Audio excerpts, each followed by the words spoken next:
Alhamdulillah, wassalatu wassalam ala rasulillah, wa ala alihi wa sahbihi wa man walah, wa ba'd. Chers auditeurs, nous continuons ensemble la lecture et l'explication du livre de l'imam As-Sa'di rahimahullah ta'ala, intitulé Usulul Aqaïd ad-Diniya, dans lequel il a évoqué certains fondements de la croyance islamique. Et nous allons commencer aujourd'hui la lecture de ces paroles concernant le quatrième fondement qu'il a mentionné, qui est al-Iman, la question de la foi. Et il a expliqué dans ce fondement le sens et la réalité de la foi chez les gens de la Sunnah, ainsi que d'autres nombreuses questions liées à la foi, comme on le verra, incha'Allah ta'ala. De même qu'il nous a avertis dans ce fondement contre certaines idéologies erronées parmi celles soutenues par différents groupes, parmi les gens de l'innovation et de l'égarement. Il a donc commencé en disant Al-Aslu al-Rabi' Mas'alatul Iman. Le quatrième fondement est la question de la foi. La question de la foi est un fondement immense et d'une grande importance dans notre religion, car c'est sur la foi que repose le bonheur de chaque individu, ici-bas et dans l'au-delà. L'auteur, rahimahullah ta'ala, a dit à ce sujet dans un autre de ses ouvrages « Sachez que le bien de ce bas monde et de l'au-delà fait partie des fruits de la foi authentique. C'est par celle-ci que le serviteur vivra une bonne vie dans les deux demeures, c'est-à-dire la demeure d'ici-bas et la demeure de l'au-delà. Il sera sauvé des choses déplaisantes et mauvaises, soulagé des difficultés et atteindra tout ce qu'il recherche. » Puis il mentionna, rahimahullah, de nombreux bienfaits qui découlent de la foi que nous ne pourrons pas ici tous mentionner. Et parmi ces bienfaits, en résumé, l'obtention de l'agrément d'Allah subhanahu wa ta'ala qui est le plus grand des bienfaits, la bonne rétribution dans l'au-delà, l'entrée au paradis, le fait d'être sauvé du feu de l'enfer, le soutien et le secours d'Allah subhanahu wa ta'ala accordé aux croyants dans leurs affaires, également la force de la certitude et la force de la confiance en Allah subhanahu wa ta'ala, car la foi est la plus grande cause pour que le cœur du serviteur soit réellement attaché et lié à son Seigneur en toute situation, aussi bien dans ses affaires religieuses que dans ses affaires mondaines. Et la foi appelle aussi le serviteur à adopter un bon comportement avec l'ensemble des gens, car le mauvais comportement provient d'un manque de foi, et ainsi de suite parmi les nombreux bienfaits que le Cheikh rahimahullah ta'ala a mentionnés. Et ici, il a commencé par nous définir la foi. Et il a dit فَأَهْلُ السُّنَّةِ يَعْتَقِدُونَ مَا جَاءَ بِهِ الْكِتَابُ وَالسُّنَّةِ مِنْ أَنَّ الْإِيمَانَ هُوَ تَصْدِيقُ الْقَلْبِ الْمُتَضَمِّنُ لِأَعْمَالِ الْجَوَارِحِ. Il dit rahimahullah, les gens de la Sunnah ont foi en ce qui se trouve dans le livre, c'est-à-dire le livre d'Allah, le Coran, et la Sunnah, c'est-à-dire la Sunnah authentique du messager d'Allah sallallahu alayhi wa sallam. Les gens de la Sunnah ont foi en ce qui se trouve dans le livre et la Sunnah, montrant que la foi est l'acceptation du cœur qui comprend les actes du corps. On voit donc que le Cheikh rahimahullah ta'ala insiste ici sur l'obligation de croire en tout ce qui se trouve dans le Coran et la Sunnah. Et nous avons déjà développé ce sujet à plusieurs reprises dans les cours précédents. Mais ce fondement et cette base est d'une si grande importance qu'il n'y a pas de mal à le répéter et à insister sur ce sujet. D'autant plus à notre époque, qui est une époque où on trouve des gens affiliés à l'islam qui remettent en question certains versets du Coran ou certains hadiths de notre messager sallallahu alayhi wa sallam. Et les gens de la Sunnah sont les partisans, les adeptes de la croyance authentique. La croyance authentique qui est celle sur laquelle était le prophète Muhammad sallallahu alayhi wa sallam. La croyance que Muhammad sallallahu alayhi wa sallam a enseignée à ses compagnons radiyallahu anhum. Et cette même croyance qu'ils ont eux ensuite transmis à ceux venus après eux qui l'ont à leur tour transmise génération après génération jusqu'à nos jours. Et il ne cessera d'y avoir un groupe de la communauté triomphant sur la vérité jusqu'à la venue de l'heure. Et il fait partie de cette croyance authentique, cette croyance que le prophète sallallahu alayhi wa sallam a enseigné aux compagnons radiyallahu anhum, d'avoir foi en tout ce qui se trouve dans les textes du Coran et de la sunna authentique de notre messager sallallahu alayhi wa sallam. Ensuite, le cheikh rahimahullah commence par attirer notre attention sur la réalité de la foi. Et il nous explique que la foi est la reconnaissance ou l'acceptation du cœur. Le fait que le cœur reconnaisse une chose comme vérité et accepte cette vérité. Mais il souligne un point d'une grande importance, qui est que la foi ne se limite pas à cette reconnaissance ou cette acceptation. Mais la foi comprend et implique les actes du corps. C'est pour cela qu'il a dit « Les gens de la sunna ont foi en ce qui se trouve dans le livre et la sunna » montrant que la foi est l'acceptation du cœur qui comprend les actes du corps. Les actes du corps, ils font partie de la foi. Al-Hassan al-Basri, rahimahullah, a dit une très belle parole à ce sujet. Dans le sens rapproché, la foi est ce qui se trouve ancré dans le cœur et est confirmé par les actes. Elle est dans le cœur et elle est confirmée par les actes. Ces actes qui font partie même de la foi. Et c'est pour cela que l'auteur, rahimahullah ta'ala, nous dit ensuite « Fayaqouloun » ils disent donc, c'est-à-dire les gens de la sunna, ceux qui ont adopté cette croyance authentique qui a été transmise depuis le prophète sallallahu alayhi wa sallam et les compagnons radiyallahu anhum génération après génération. Ils disent donc al-iman i'tiqadatul qulub wa a'maluha, la foi est croyance et acte du cœur, wa a'malul jawarih, et acte du corps, wa aqwalul lisan, et parole de la langue, wa annaha kullaha min al-iman, et que tout ceci fait partie de la foi. Telle est la croyance authentique au sujet de la foi. La croyance qui nous est parvenue de nos pieux prédécesseurs, rahimahumullah ta'ala, qui consiste à avoir la ferme conviction que la foi est parole et acte. Et cela signifie qu'elle comprend tout ce qu'a mentionné l'auteur. Croyance et acte du cœur, acte du corps et parole de la langue. Et c'est ainsi que les gens de la sunna ont défini la foi. Ils ont dit la foi est croyance du cœur, parole de la langue et acte du corps. Et comme on le verra par la suite, elle augmente par l'obéissance à Allah, elle diminue par la désobéissance à Allah. Mais arrêtons-nous ici un instant sur ces paroles de l'auteur. La foi est croyance du cœur. Tout ce que le cœur reconnaît et accepte. Tout ce qui est noué dans le cœur comme ferme conviction. Parmi les connaissances authentiques qui nous sont parvenues des textes de la révélation, du Coran et de la Sunna. Tout ceci fait partie de la foi. À commencer par ce qui est venu dans la parole du prophète, sallallahu alayhi wa sallam, dans le célèbre hadith de Jibril alayhi salam. Lorsque ce dernier est venu à lui sous l'apparence d'un homme et l'a interrogé au sujet des différents degrés de la religion, au sujet de l'islam, de l'iman et de l'ihsan. Lorsqu'il lui a dit « Et qu'est-ce que la foi? Qu'est-ce qu'est l'iman » Le prophète sallallahu alayhi wa sallam lui dit « Al-iman, la foi, c'est que tu crois en Allah, en ses anges, en ses livres, en ses messagers, au jour dernier, et que tu crois au destin qu'il soit bon ou mauvais. » Tout ceci fait partie des croyances du cœur. Et c'est ce que nous avons vu de manière détaillée dans les fondements précédents. Tout ceci fait partie intégrante de la foi. Et la foi est également acte du cœur. Ça, cela concerne les croyances du cœur, ou les paroles du cœur, comme l'ont dit certains. Mais qu'est-ce que signifient les actes du cœur? Les gens de science ont expliqué que les actes du cœur, c'est tout ce par quoi il se met en mouvement parmi ses intentions et ses volontés, comme l'amour, la peur, l'espoir, la confiance, et ainsi de suite parmi les actes du cœur.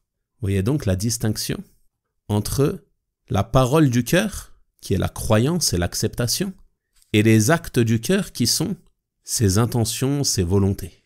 Tout ceci fait partie intégrante de la foi. Et qu'est-ce qui nous démontre que ça fait partie de la foi? On peut mentionner la parole du prophète, sallallahu alayhi wa sallam, et la pudeur est une branche de la foi. Et la pudeur fait partie des actes du cœur. C'est une chose qui à la base se trouve dans le cœur et qui aura des conséquences sur les actes et les paroles du serviteur. Et ceci est mentionné dans un hadith comme on va le voir par la suite, Inch'Allah ta'ala. L'auteur, rahimahullah ta'ala, nous a donc dit que la foi, comme l'ont dit les pieux prédécesseurs, rahimahumullah ta'ala, les gens de la sunna, les adeptes de la croyance authentique, elle est croyance et acte du cœur, mais aussi parole de la langue. Qu'est-ce qui est visé par la parole de la langue? On commence par la prononciation des 2 attestations de foi. Est-ce qu'il est possible pour une personne d'être musulmane sans prononcer ces 2 attestations? Ashhadu an la ilaha illallah wa ashhadu anna Muhammadan Rasulullah. J'atteste qu'il n'y a de Dieu en droit d'être adoré qu'Allah et que Muhammad est le messager d'Allah. Ces 2 attestations, ce sont une parole de la langue. Et ceci fait partie de la foi, que tu prononces cette parole. Également entre dans cela l'ensemble des paroles profitables comme le rappel d'Allah subhanahu wa ta'ala, le dhikr, la récitation de ses paroles, de son noble livre, l'enseignement de la science, le commandement du bien, l'interdiction du mal, et ainsi de suite. Tout ceci fait partie de la foi. Et le prophète sallallahu alayhi wa sallam a dit, comme on va le voir dans le hadith, la foi est composée d'un peu plus de 60 ou 70 branches. Et la plus méritoire, la plus haute, est la parole La ilaha illallah. La foi est composée de plus de 60 ou 70 branches. La plus haute, la plus méritoire est quoi? La parole La ilaha illallah. Donc la parole fait partie de la foi. La parole fait partie de la foi, comme le démontre ce hadith et d'autres nombreux textes parmi les textes du Coran et de la Sunna. Mais on mentionne ce hadith car il réunit l'ensemble des choses mentionnées par l'auteur, comme on va le voir. Ensuite, il a mentionné les actes du corps. Les actes du corps, c'est tout ce que tu fais avec ton corps comme bonnes actions, comme la prière qui est composée de la station debout, l'inclination, la prosternation, également les actes que tu peux faire pendant le pèlerinage, en faisant ce voyage, te rendant sur les lieux saints pour accomplir les rites, et ainsi de suite. Et l'ensemble des actes que tu fais pour te rapprocher d'Allah, l'aumône, le jeûne, le fait de venir en aide à une personne dans le besoin, et même le simple fait de retirer un objet gênant de la route. Ceci fait partie de la foi. Il y a une branche sur la route, tu l'enlèves. Il y a une pierre, tu l'enlèves. Une épine, un objet dangereux, des bouts de verre. Ceci fait partie de la foi. Le prophète sallallahu alayhi wa sallam a dit dans le hadith au sujet des branches de la foi. Et la plus basse des branches de la foi, est le fait de retirer un objet gênant de la route. Retirer une nuisance, une chose simple à faire. Ceci fait partie de la foi. Il y a des déchets, des choses devant chez toi, tu les ramasses. Ceci fait partie de la foi. Il y a eu un accident entre 2 voitures, il y a des débris, des bouts de verre, tu viens, tu les balayes. Ceci fait partie de la foi. Tel est le comportement du croyant, qui œuvre de par son corps, de par sa langue, de par son cœur, afin d'obtenir la satisfaction de son Seigneur, subhanahu wa ta'ala. Ensuite, l'auteur, rahimahullah, après nous avoir clarifié le sens de la foi et sa réalité, et ce que comprend la foi comme croyance, parole et action. Il attire notre attention sur un autre point important, qui entre dans la réalité même de la foi et sa définition, qui est le fait que la foi augmente et diminue. Il dit, rahimahullah, وَأَنَّ مَنْ أَكْمَلَهَا ظَاهِرًا وَبَاطِنًا فَقَدْ أَكْمَلَ الْإِيمَانِ. Et celui qui les complète en apparence et en secret, alors il a certes complété la foi. De quoi parle-t-il ici? Celui qui les complète. Qui complète quoi? Qui complète ces choses faisant partie de la foi et qu'il a mentionné. Il nous dit que la foi est croyance et acte du cœur, acte du corps et parole de la langue. Et tout ceci fait partie de la foi. Et celui qui les complète, en apparence et en secret dans son fort intérieur, il a certes complété la foi. Celui qui accomplit avec son cœur, avec sa langue et avec son corps tout ce qui est exigé par la foi, alors il a certes atteint la perfection de la foi. Ensuite il dit, rahimahullah, وَمَنْ انْتَقَصَ شَيْئًا مِنْهَا فَقَدْ انْتَقَصَ مِنْ إِيمَانِهِ. Et celui qui perd une de ces choses, qui diminue une de ces choses, qui a des manquements dans une de ces choses, alors il a certes perdu de sa foi. Il a certes des manquements dans sa foi. il a certes une diminution et une faiblesse de sa foi. C'est-à-dire que tout ce qui fait partie de la foi, plus tu vas le mettre en pratique, plus ta foi va augmenter. Plus tu aimeras Allah, plus ta foi va augmenter. Plus tu auras peur d'Allah, plus ta foi va augmenter. Plus tu auras espoir en Allah, plus ta foi va augmenter. Plus tes connaissances, en ce qui concerne les croyances du cœur, plus tes connaissances au sujet d'Allah, au sujet de ses anges, de ses livres, de ses messagers, du jour dernier et du destin, plus tes connaissances sur ces questions vont augmenter, plus ta foi va augmenter, bi'idhnillahi ta'ala. Et les manquements que tu auras à ce sujet se ressentiront en termes de manque de foi. De la même manière, les paroles de la langue. Celui qui passe son temps à se rappeler d'Allah subhanahu wa ta'ala, celui dont la langue est toujours humide de rappel d'Allah subhanahu wa ta'ala, nul doute que ces paroles auront un impact sur sa foi. Et de la même manière, celui qui occupe les membres de son corps par l'adoration d'Allah, celui-ci va perfectionner sa foi bi'idhnillahi ta'ala.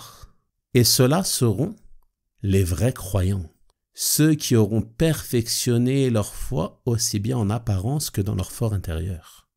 Médite à ce sujet sur la parole d'Allah subhanahu wa ta'ala qui dit dans son noble livre, dans les premiers versets de Surat Al-Anfal, « Innamal mu'minuna alladhina idha dhukira Allahu wajilat qulubuhum » En vérité, les croyants ne sont que ceux qui, lorsqu'on mentionne Allah, lorsqu'on évoque Allah, leur cœur frémisse.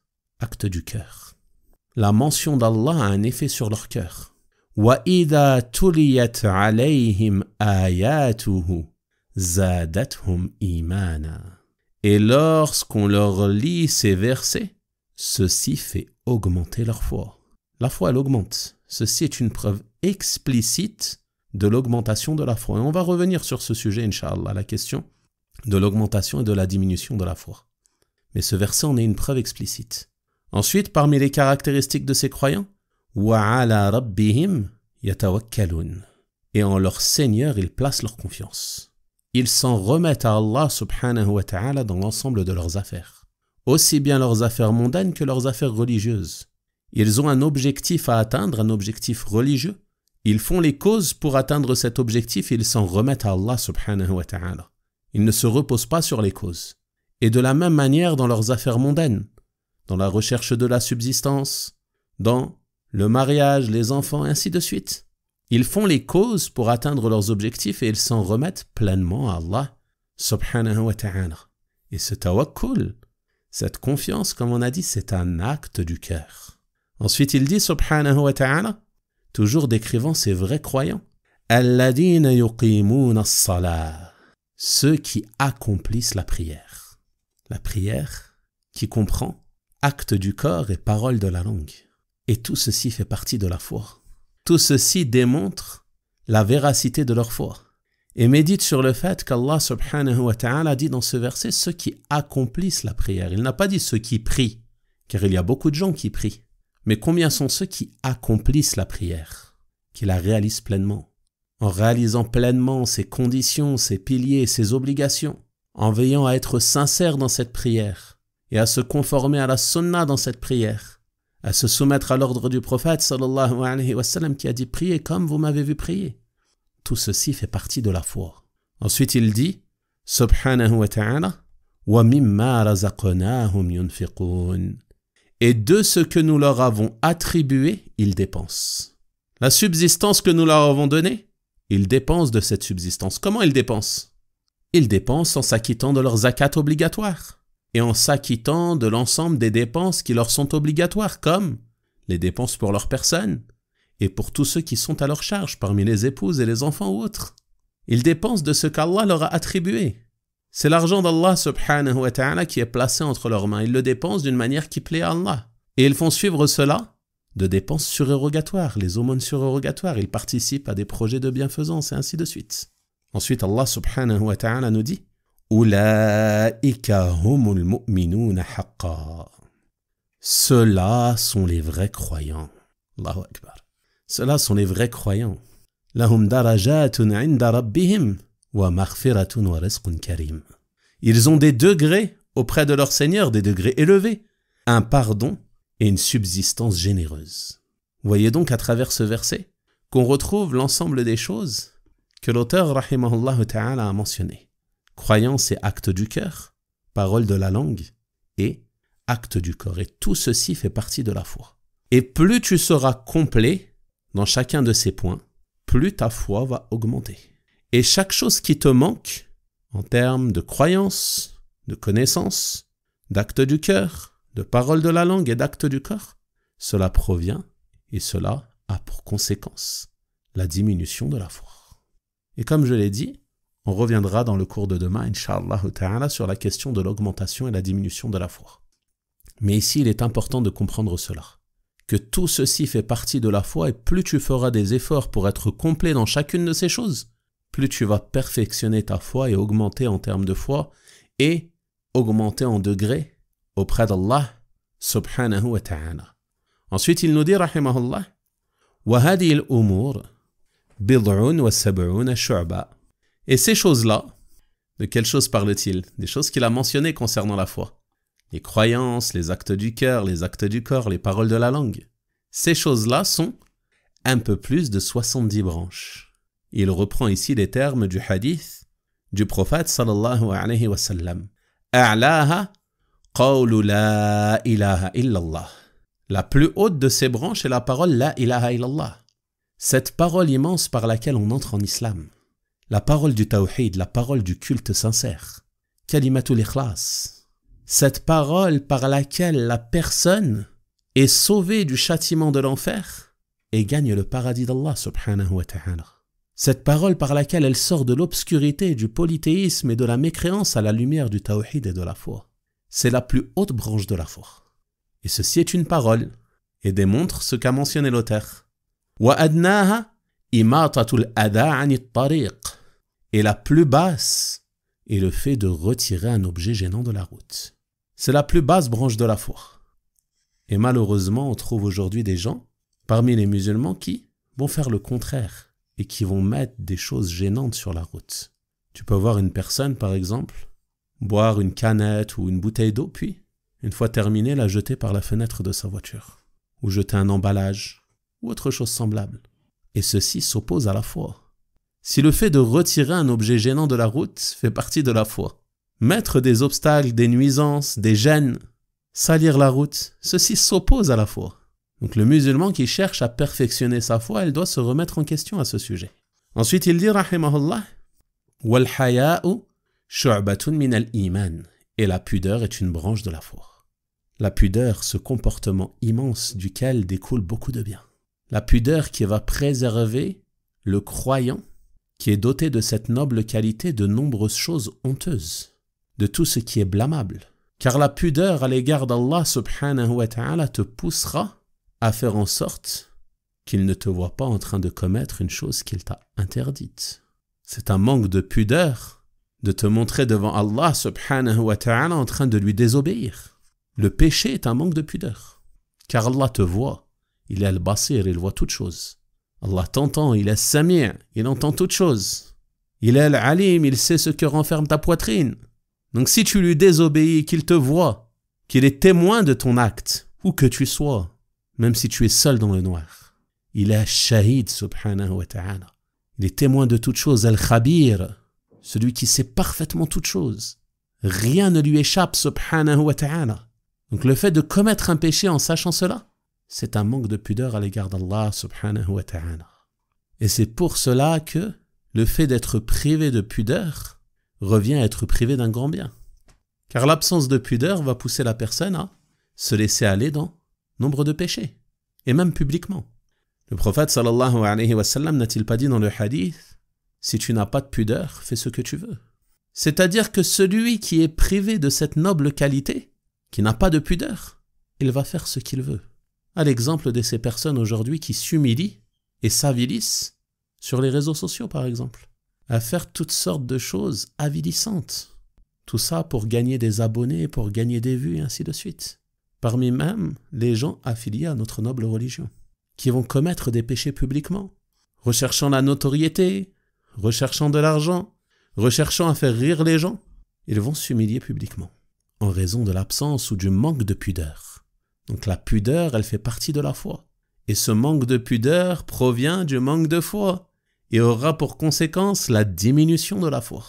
Donc il est important pour chacun d'entre nous d'être conscient de cela. Donc cette dernière parole du Cheikh, rahimahullah, elle est tirée d'un hadith du prophète sallallahu alayhi wa sallam, rapporté par les imams al-Bukhari et Muslim, rahimahumallahu ta'ala. D'après Abu Huraira, radiyallahu anhu, le prophète sallallahu alayhi wa sallam a dit: la foi est composée d'un peu plus de 60 ou 70 branches.